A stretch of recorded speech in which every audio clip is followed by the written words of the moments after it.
तर आपण काय बघितलं मग की व्हॅलन्सीचा एक पहिलं बघितलं की इलेक्ट्रॉन किती देतो किंवा ऍक्सेप्ट करतो बॉन्ड बनवण्यासाठी. आणि आपण इलेक्ट्रॉनिक कॉन्फिगरेशन नुसार काय बघितलं खाली इथं काही एलिमेंट्स दिलेत.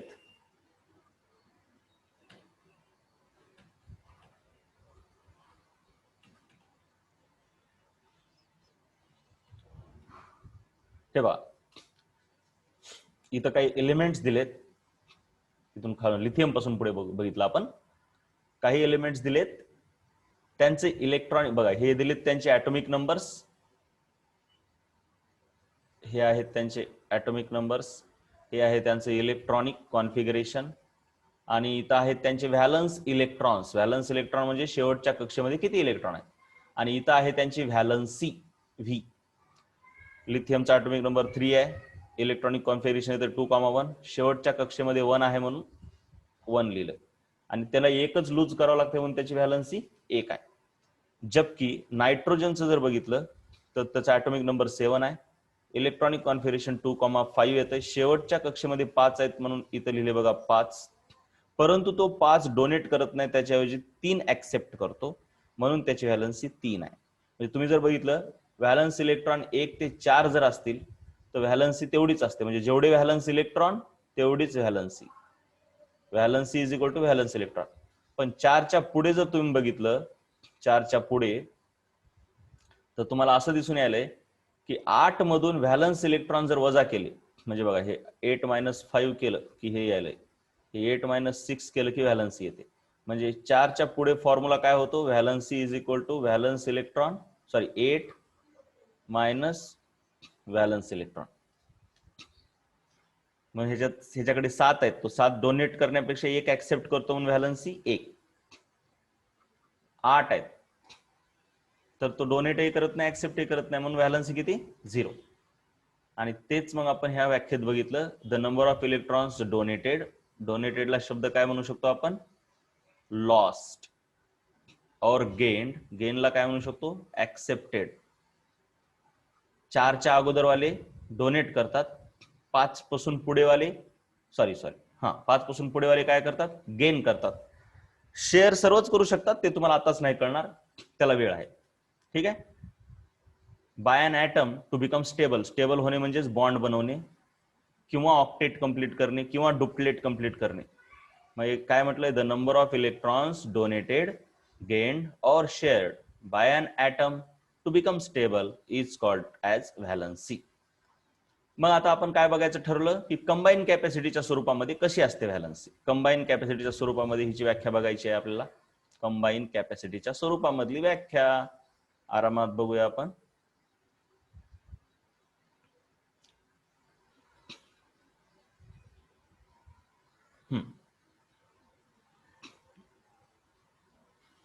आपण उदाहरण घ्यायचंय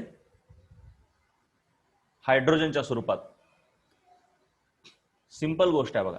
आता हायड्रोजनकडे 1 इलेक्ट्रॉन आहे. त्याला हे बघा हे असं त्याच्या कक्षेमध्ये 1 इलेक्ट्रॉन आहे. त्याला डुप्लेट कंप्लीट करण्यासाठी आणखीन 1 इलेक्ट्रॉन लागतो. म्हणजे हायड्रोजनला एका इलेक्ट्रॉनची गरज आहे आपण असं समजूया. मग तुम्ही जर बघितलं सोडियमकडे 2,8,1 1 इलेक्ट्रॉन आहे. मग हा 1 इलेक्ट्रॉन तो हायड्रोजनला देतो. बघा व्यवस्थित लक्ष द्या. हा 1 इलेक्ट्रॉन हायड्रोजनला दिला की सरळ सरळ काय बनते सोडियम 1 हायड्रोजन 1 एकत्र आले दोघं सोडियम हायड्राइड म्हणून. ठीक आहे. पण जर तेच तुम्ही मॅग्नेशियम बघितला 2,8,2 आहेत. मग हायड्रोजनला 1च पाहिजे पण ह्या मॅग्नेशियमकडे 2 आहेत देण्यासाठी. म्हणजे मॅग्नेशियम ऑफकोर्स याला 1 देऊ शकतो आणि याला 1 असं दोघांना 1-1 देऊ शकतो. म्हणजे मॅग्नेशियम सोबत किती जण चिटकू शकतात 2 जण. तेच जर तुम्ही ॲल्युमिनियम बघितला व्यवस्थित पाहून घ्यायचं आपल्याला. तेच जर तुम्ही ॲल्युमिनियम बघितला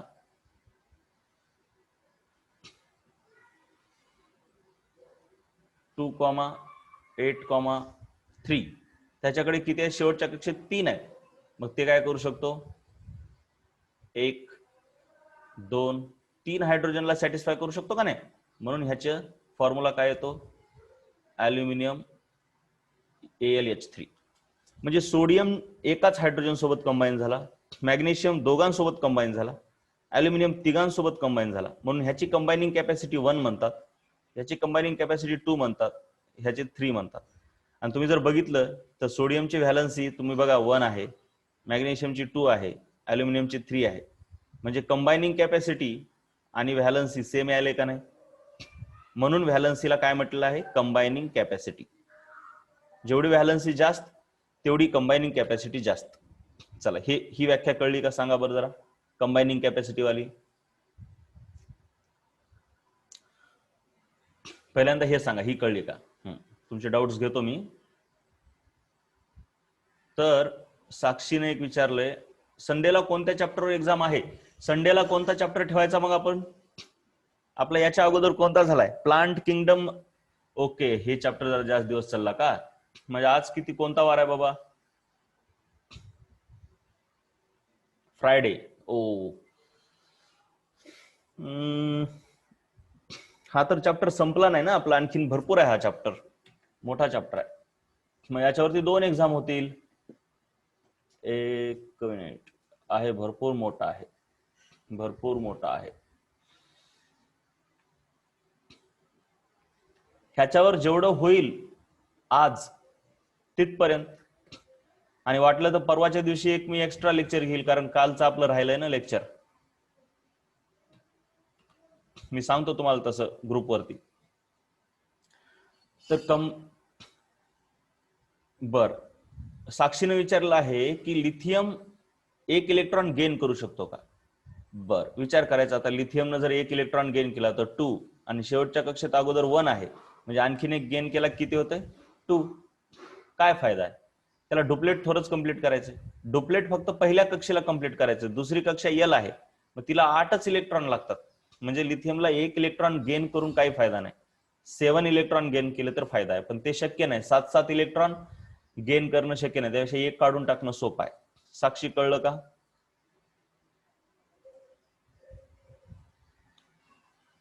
MCQ का थेरी पाहिजे तुम्हाला? सांगा, तुम्हीच सांगा, थेरी घेऊया का एक पेपर, थेरी घ्यायचा का MCQ? सर्वांनी सांगा बरं जरा. मला वाटायला जरा बघूया, मी जरा मारुती सरांसोबत बोलतो, एक MCQ घेऊया, पण एक थेरी घेऊया नंतर, हा चॅप्टर संपल्यावर, कारण एखादी थेरी झाली पाहिजे ना. तुम्हीच सांगा, सर्वजण तर आता MCQच म्हणतायत, फक्त एक जण म्हणत आहे थेरी, हा 2 जण म्हटले, तरी पण मी विचार करायला एक थेरी घ्यायचाच. एकदा हे चॅप्टर होऊ द्या फिनिश, उद्या एक लेक्चर घेऊया आपण, एक्स्ट्रा लेक्चर, त्याशिवाय काही सांगता येणार नाही. तर व्हॅलन्सीच्या दोन्हीही तुम्हाला व्याख्या कळलेल्या आहेत, ठीक आहे. जर व्हॅलन्सीच्या दोन्ही व्याख्या कळल्या तर आपण पुढे चलूया. आता कंबायनिंग कॅपॅसिटी आहे ऍक्च्युली व्हॅलन्सी, म्हणजे बाकी काही नाही. तर आता आपल्याला बघायचं आहे की सोडियम क्लोराईडचं फॉर्मेशन कसं होते, जरा बघा, हे खूप महत्वाचं आहे. आयोनिक कंपाऊंड, तुम्हाला सध्या आयोनिक बॉन्ड आहे, मी तुम्हाला म्हटलं ना, बॉन्ड फॉर्मेशनच्या 2 पद्धती येतात. एक इलेक्ट्रॉनचं ट्रान्सफर होत आहे, म्हणजे गेन किंवा ऍक्सेप्ट. ट्रान्सफर होणे म्हणजे एका ऍटम कडून दुसऱ्या ऍटम कडे जाणे इलेक्ट्रॉन, आणि दुसरं होते कोणाच्याच कोणाकडे जात नाहीत, फक्त शेअर होतात, ह्याला म्हणतात कोव्हॅलंट बॉन्ड, ह्याला म्हणतात आयोनिक बॉन्ड. ह्या चॅप्टर मध्ये आपल्याला आयोनिक बॉन्ड आहे, खूप कामाचं आहे, हे लक्षात घ्या. 11वी 12वीला हेच आहे, 10वीला पण हेच आहे, पुन्हा पुन्हा. मग आपण सोडियम क्लोराईड कसा फॉर्म होतो ते बघूया. तर तुमच्याकडे सोडियम ऍटम आहे बघा, त्याच्याकडे एकूण 11 इलेक्ट्रॉन्स आहेत. 11 इलेक्ट्रॉनचं इलेक्ट्रॉनिक कॉन्फिगरेशन कसं आहे, ते 2,8,1. दुसरा आहे क्लोरीन, त्याच्याकडे 17 आहे, त्याचं इलेक्ट्रॉनिक कॉन्फिगरेशन 2,8,7. जर सोडियमला ऍटमच्या स्वरूपात काढलं तर बघा, पहिल्या कक्षेमध्ये हे 2 इलेक्ट्रॉन, दुसऱ्या कक्षेमध्ये हे 7 इलेक्ट्रॉन्स दिसले, सॉरी 8 इलेक्ट्रॉन्स हे दिसले 8, आणि हे 1 इलेक्ट्रॉन जो शेवटच्या कक्षेत आहे तो. आणि तसंच क्लोरीनचे पण हे 2 इलेक्ट्रॉन, हे 8 इलेक्ट्रॉन, आणि हे इथं शेवटच्या कक्षेमध्ये 7 इलेक्ट्रॉन. चला, हे सर्व क्लिअर आहे का सर्वांना? तर पुढे चलतो मी काय काढले डायग्राम ती कळली.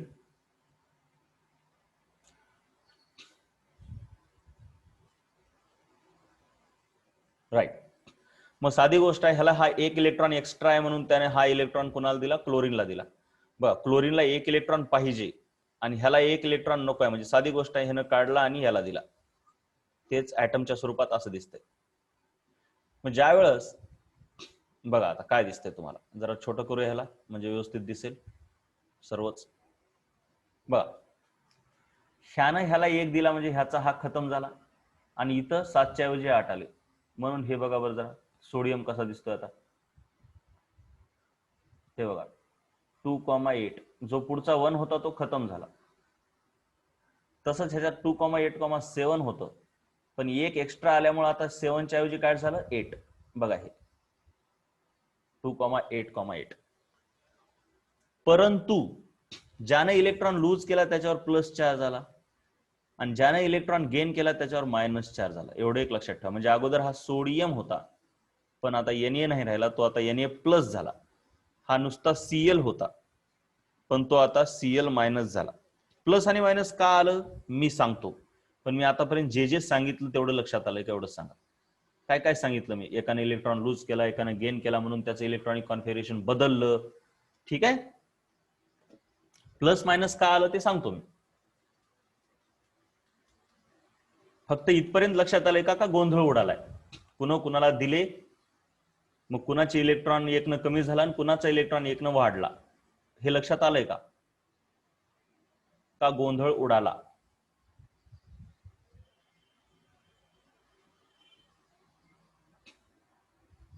राईट. कुणा इलेक्ट्रॉन दिलाय सांगा बरं जरा. Who has donated the electron. Yes, very good Shruti, very good very good very good everybody, very good. ठीक आहे, तर कुणतरी इलेक्ट्रॉन दिला, मग इलेक्ट्रॉन दिला म्हणजे ट्रान्सफर केला म्हणतात त्याला, ट्रान्सफर आहे का नाही, ट्रान्सफरच झालं ना. कुणाकडून कुणाकडे, सोडियम कडून क्लोरीन कडे इलेक्ट्रॉनची ट्रान्सफर झालेली आहे.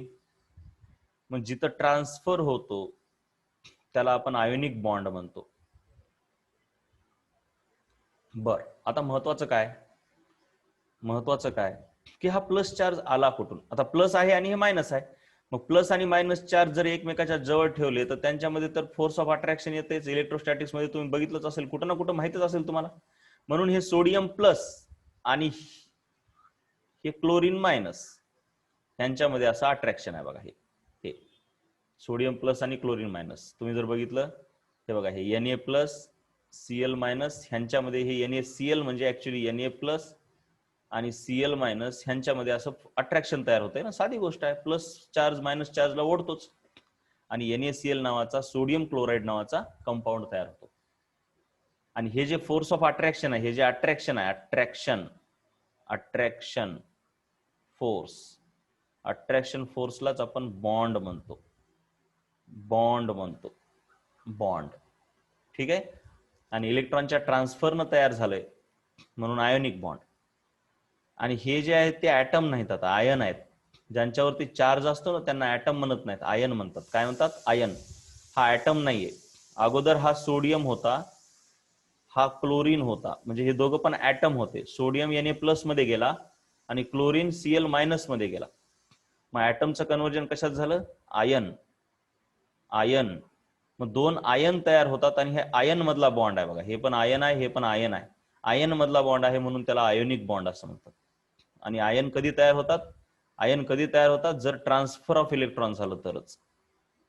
म्हणून ह्याला आयोनिक बॉन्ड म्हणतात. आणि म्हणून आयोनिक बॉन्ड मध्ये ट्रान्सफर गरजेचं आहे. ट्रान्सफर झाल्याशिवाय आयन तयार होत नाहीत.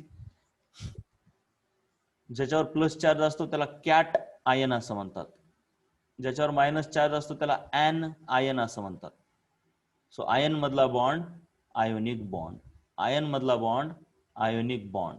आयन तयार होण्यासाठी ट्रान्सफर गरजेचं आहे. आयन तयार होण्यासाठी इलेक्ट्रॉनचं ट्रान्सफर गरजेचं आहे. म्हणून आपण म्हणतो ट्रान्सफरनं जो बॉन्ड तयार होतो तो आयोनिक बॉन्ड तयार होतो.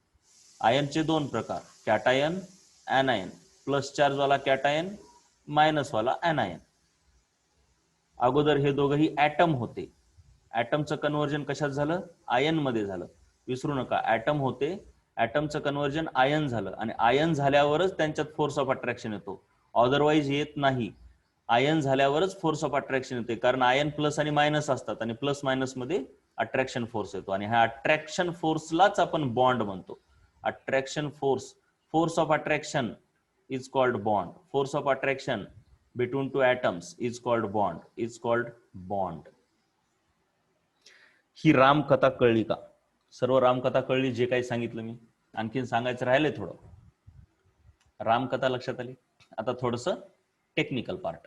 कुणाला माहिती आहे बरं प्लस चार्ज का आला? कोणी सांगू शकतं का मला? प्लस आणि मायनस का आला charge? Y plus and minus charge? Yes, can anybody tell me? म्हणजे कुणाला वाटतंय का की माहिती आहे म्हणून?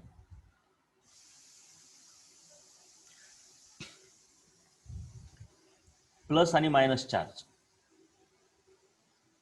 हो पण लूज, हो पण लूज केल्यामुळे काय झालं नेमकं? काय असं झालं की त्याच्यामुळं प्लस आला आणि गेन केल्यामुळे का मायनस? मला वाटतं तुम्हाला माहित असेल, पण ते जरा सांगण्यामध्ये आपला फरक येऊ शकतो. बघा,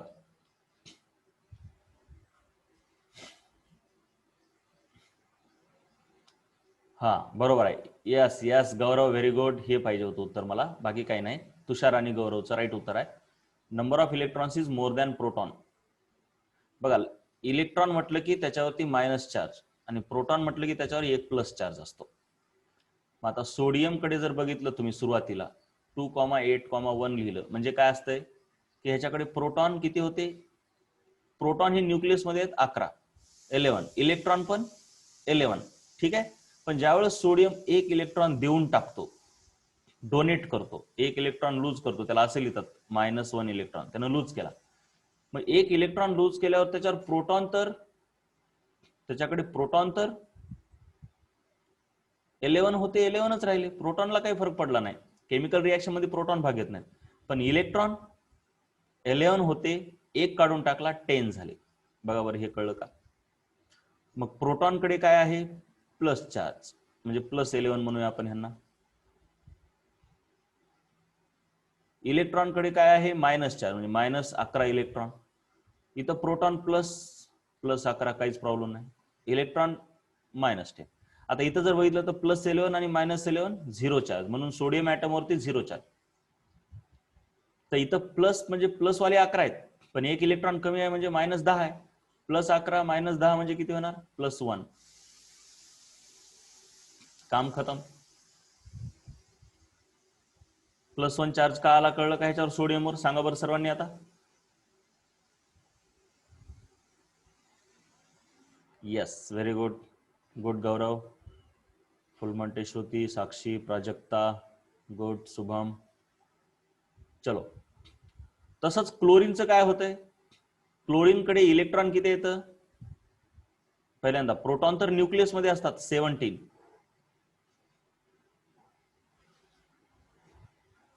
इलेक्ट्रॉन 17च सुरुवातीला, पण ह्याने एक इलेक्ट्रॉन गेन केला, सोडियमचाच एक इलेक्ट्रॉन गेन केला.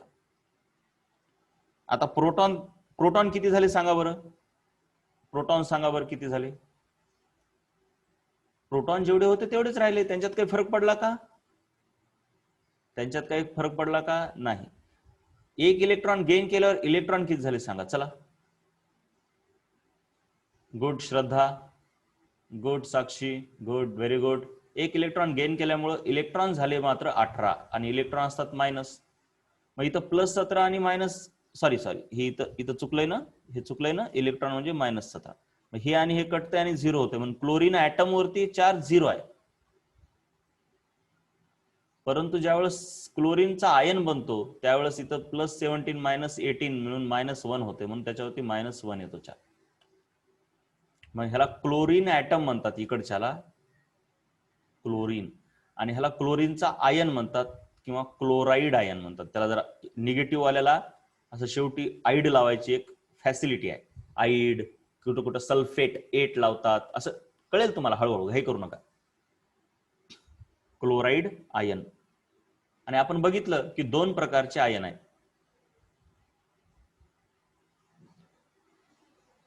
एक आहे कॅटायन आणि दुसरा आहे ऍनायन. जो निगेटिव्हली चार्ज आहे तो ऍनायन आहे, जो पॉझिटिव्हली चार्ज आहे तो कॅटायन आहे. मग पॉझिटिव्ह जो चार्ज आहे कॅटायन, त्याच्यामध्ये कोण जास्त आहे, प्रोटॉन का इलेक्ट्रॉन? सांगा बरं जरा. कॅटायन मध्ये जास्त काय आहे? प्रोटॉनची संख्या जास्त झाल्यामुळे कॅटायन बनतो. प्रोटॉनची संख्या म्हणजे पॉझिटिव्ह वाल्याची संख्या इलेक्ट्रॉन पेक्षा जास्त झाली की कॅटायन बनतो, आणि तेच प्रोटॉनची संख्या इलेक्ट्रॉन पेक्षा कमी असली की ऍनायन बनतो. साधी गोष्ट आहे, एकदम सोप्पा आहे बघा, काहीच नाही, सोपं.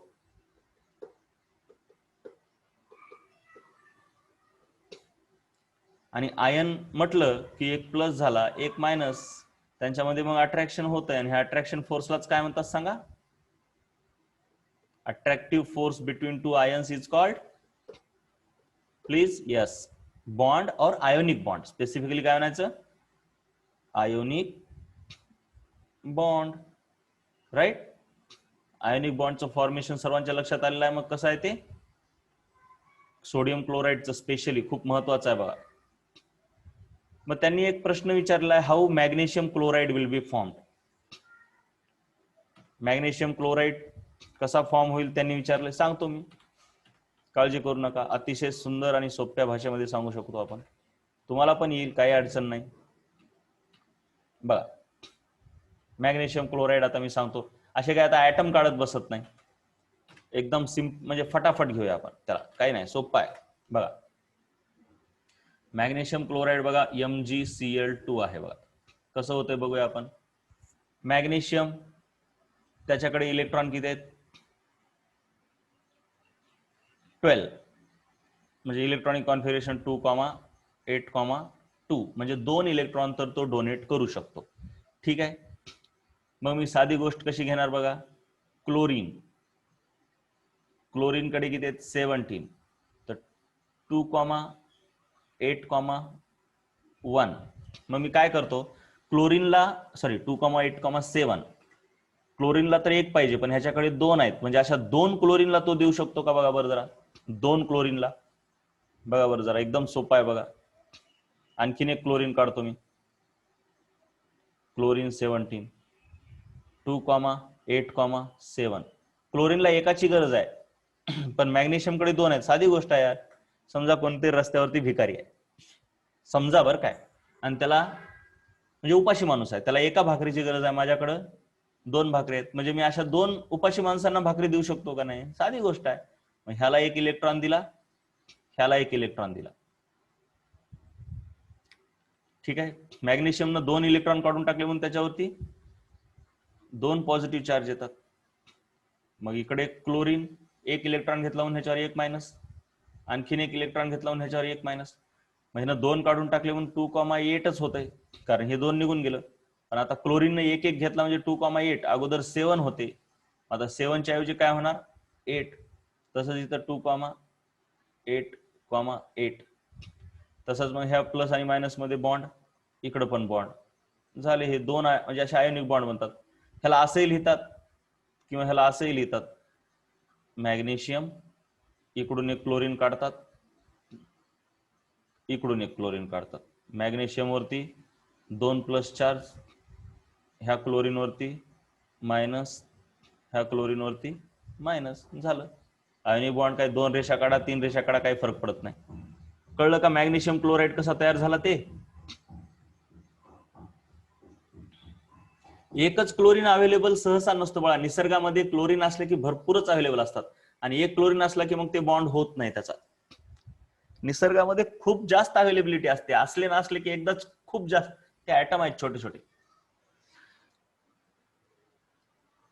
मॅग्नेशियमला एकच क्लोरीन अवेलेबल असला की मग ते एका सोबत बॉन्ड करते आणि लगेच आणखीन दुसरं कोणी भेटतंय का पाहतायच. मग फ्लोरीन सोबत करते, त्याला काय एवढं, फ्लोरीन सोबत पण जमते. एका क्लोरीन सोबत करेल आणि एका फ्लोरीन सोबत करेल, असाही बॉन्ड करता येतो, तसं काय नाही, असं काही गरजेचं नाही, जे सापडेल त्याच्यासोबत करता येते ना. ठीक आहे. भेटला नाही तर मग काय, मग ते अनस्टेबल राहिलं, एवढं काय, भेटणारच गेला. आता बघा आपण काय करतो, पाणी म्हणजे ते काय मरून जात नाही, ऍटम अनस्टेबल राहतो, फिरत राहतो, सतत फिरत राहतो, भेटलं की करतो काम. आता तुम्हाला स्टेबल पाहिजे, स्टेबल होण्यासाठी तुम्ही काय तर करता, पण भेटना गेल्यावर काय करता, तसंच गुजारा करता. तुम्ही होईल तेवढं चांगलं करण्याचा प्रयत्न करता. आता झोपायचंय तुम्हाला, तुम्हाला गादीच पाहता, तुम्ही गादीच भेटणार गेल्यावर काय करणार? तसंच राहणार तुम्ही, बिना गादीच झोपणार. म्हणजे स्टेबल होण्यासाठी माणूस प्रयत्न करतो प्रत्येक स्पीसीज, पण तशी कंडिशनच भेटणार गेली तर जसं आहे त्याच्यामध्ये गुजारा करतो. जेवढं शक्य होईल तेवढं स्टेबल होण्याचा प्रयत्न करतो, पण आपण पण लक्षात घ्या, जेवढं शक्य होईल तेवढं स्टेबल होत असतो, बाकी काहीच नाही. जेवढं शक्य होईल तेवढं स्टेबल होण्याचा प्रयत्न आपण करत असतो. ठीक आहे. भेटला नाही तर मग तसंच राहायचं, त्याला म्हणजे पर्याय नाही. त्याला भेटेपर्यंत तो फिरत राहतो, इकडून तिकडे तिकडून इकडे सारखा शोधत राहतो अनस्टेबल स्टेट मध्ये. लक्षात आलं सर्वांच्या? आता तुम्हाला कॅल्शियम ऑक्साईडचं बॉन्ड फॉर्मेशन तुम्ही स्वतःहून करायचंय, मी उद्या सांगतोच तुम्हाला, पण कॅल्शियम ऑक्साईड कसा फॉर्म होईल हे तुम्ही जरा स्वतः प्रयत्न करा. कळलं का? मी उद्या विचारतो कुणाकुणाला जमलं आणि कुणाकुणाला नाही जमलं. आणि मी जशी आता हे आज बनवून पाठवलंय ना, हे मी बनवलंय का नाही, मग मला तसंच बनवायचं आणि मला व्हॉट्सअप वरती टाकायचं. मी जसं बनवलंय का ना आज सोडियम क्लोराईडचं जसं बनवलंय तसं. मॅग्नेशियम सारखं नका, हे उगाच हे शॉर्टकट केलं मी. सोडियम क्लोराईड कसं डिटेल मध्ये बनवलंय तसं डिटेल मध्ये बनवा. ठीक आहे. अतिशय डिटेल मध्ये पूर्ण ऍटमचं स्ट्रक्चर काढून कसे कसे इलेक्ट्रॉन गेले ते सर्व, आणि मला व्हॉट्सअप वरती टाकायचं. हे तुमचं आजचं होमवर्क आहे. मी सर्वांचं पाहणार, ज्यांनी नाही पाहितलं त्यांच्या घरी फोन करणार, ज्यांनी नाही केलं त्यांच्या घरी फोन करणार. ठीक आहे. हे खूप गरजेचं आहे. चलो, आता आपण तुम्हाला हे लिहावं लागेल. आता लिहून घ्या, सर्वच्या सर्व लिहून घ्या बरं. आता ईमेल नको, व्हॉट्सअप करा. व्हॉट्सअप फोटो काढून व्हॉट्सअप करा. ह्याची हा सिंपल आहे, पण व्हॉट्सअप करा मला फोटो काढून. कसं करायचं म्हणजे व्हॉट्सअप करायचं बेटा. मी आज जसं सोडियम क्लोराईड सांगितलं तसं.